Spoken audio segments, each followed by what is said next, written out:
I want to talk to Rocket. Rocket's been waiting for a while. Calling in from Pennsylvania. Yeah, pronouns are he, him, and wow, this is a deep one. Rocket, I'm gonna let you introduce this yourself. You are on live on Okay. Hi, guys. Sexuality. Hi. Really great to talk to you. I'm usually podcast gang, and I actually made a point to get the live show so I could actually call in because I have a very weird situation. So I am an openly gay man. I'm very confident in my gender expression and my sexuality. I've been out of the closet for 17 years, so it feels weird to have a crisis about this right now. My baby brother is 21. He's in college, and he came out of the closet this week.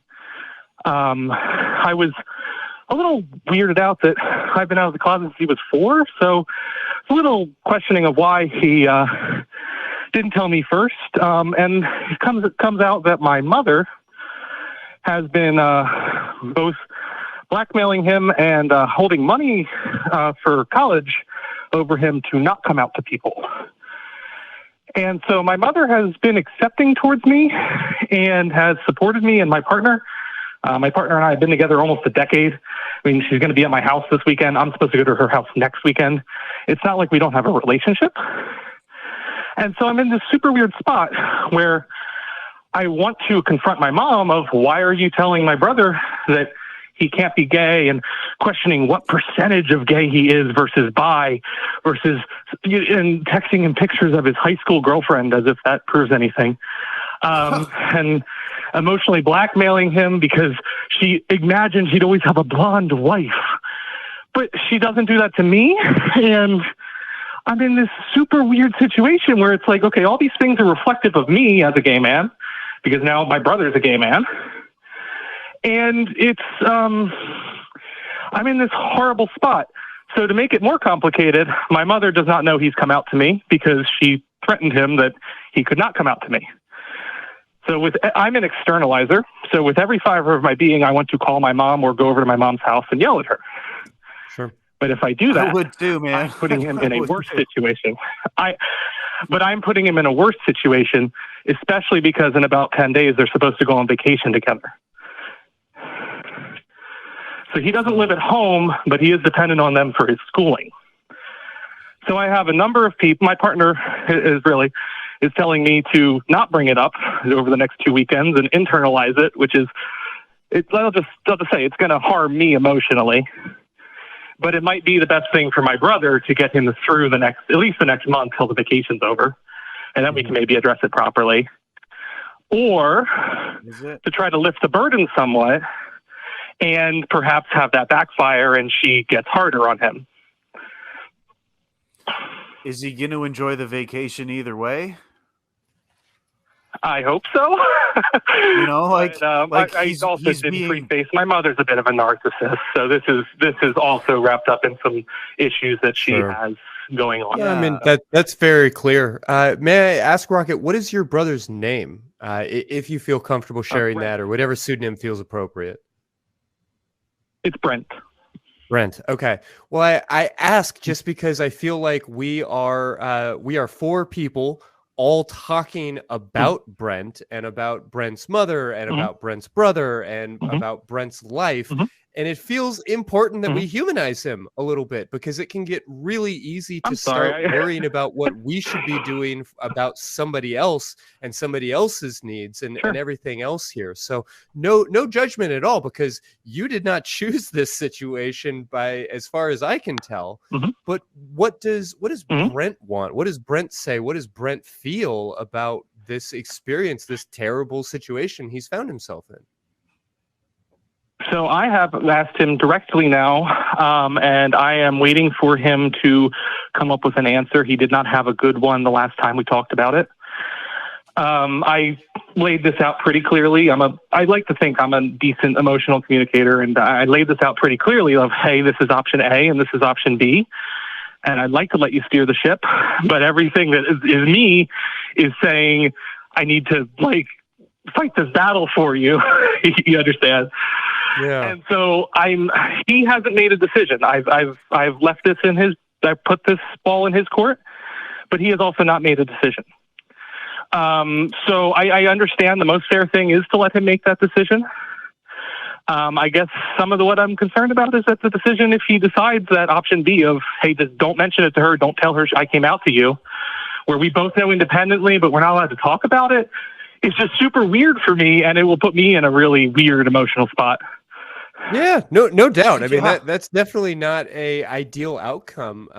But without wanting to be like too picky about it or too difficult or hard on you, Rocket, I have to point out that I asked you, how Brent was feeling.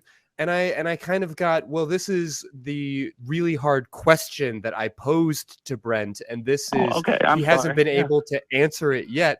And I guess I just want to stress, without knowing you, without knowing your mom, or without knowing the details of the situation, that the vague sense that I'm getting is that Brent may not have a whole lot of room for his own feelings, for his own sexuality, for his own decision whether or not to bring a woman or a man home to mom, whether or not to bring home a grandchild, whether that's genetically his, whether that is had with his partner through their own natural birth or through adoption or whatever else.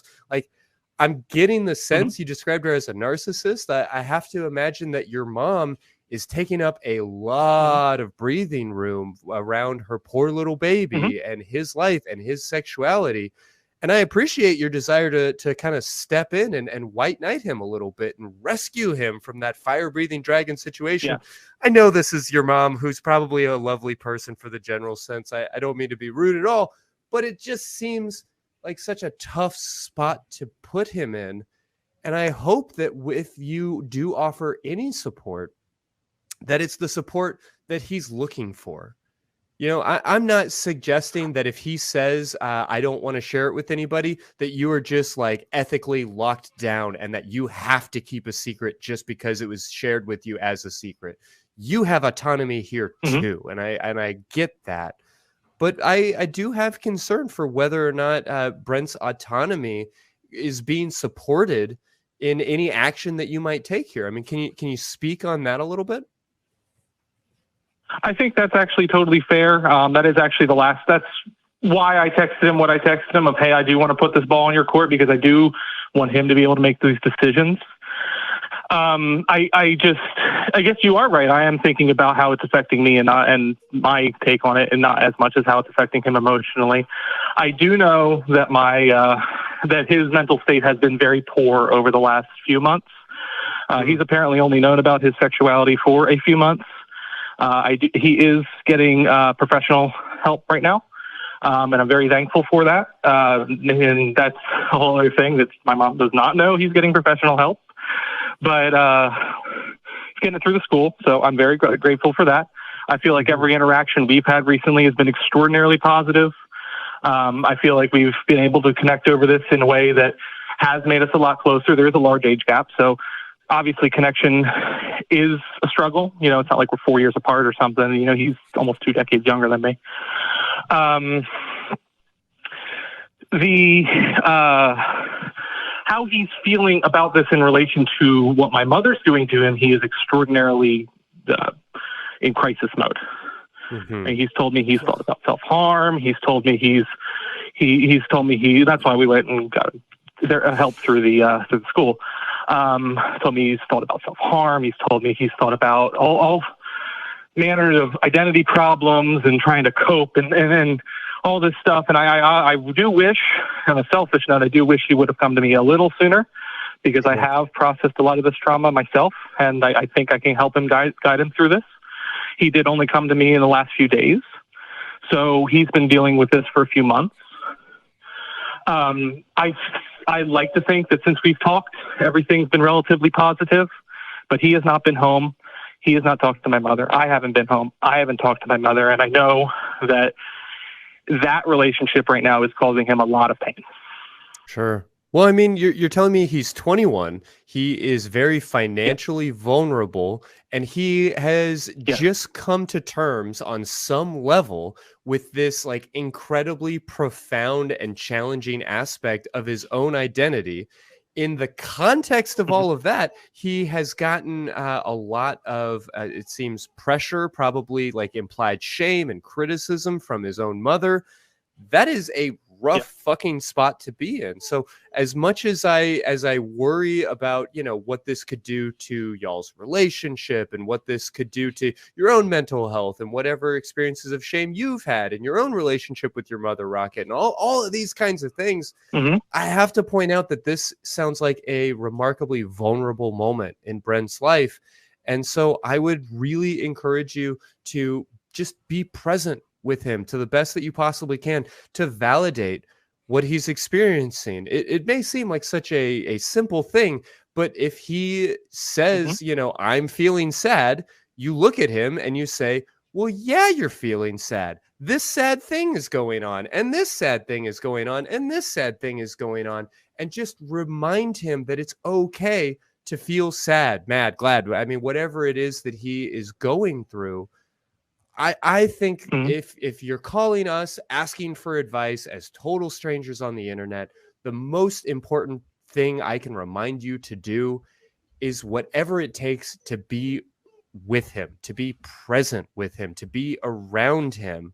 And if anything that you're doing is giving advice in a way that makes him uncomfortable, or giving him ultimatums or standards or obligations or expectations that he may or may not be prepared to live up to, even if they're in his best interest, even if they're, quote, healthy for him, if it's getting in the way of that relationship, if it's preventing you from being able to be with him, if it's preventing him from being able to just be seen and experienced and validated by another human being who is also gay, who is also concerned, who also cares about his health and happiness, I would tell you to at least wait on any of those things, to not do anything that could jeopardize his access to you, because just being with him is probably the strongest medicine and support that you can offer right now. How does all of that land with you?